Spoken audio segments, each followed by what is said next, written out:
আগামী 5 দিনে দেশের দিন ও রাতের তাপমাত্রা ধীরে ধীরে বাড়তে পারে বলে জানিয়েছে বাংলাদেশ আবহাওয়া অধিদপ্তর। তবে দেশে কোথাও বৃষ্টির সম্ভাবনা নেই এবং আবহাওয়া প্রধানত শুষ্ক থাকবে।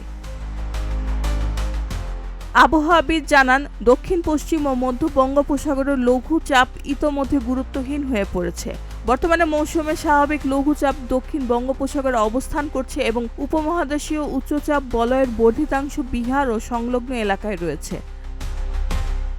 আগামী 24 ঘন্টায় সারা দেশে আকাশ আংশিক মেঘলা থাকতে পারে। রাতের তাপমাত্রা সামান্য কমে ভোরের দিকে হালকা শীত অনুভূত হতে পারে। তবে দিনের তাপমাত্রা কিছুটা বাড়তে পারে, ফলে দুপুরে কিছুটা গরম অনুভূত হওয়ার সম্ভাবনা রয়েছে।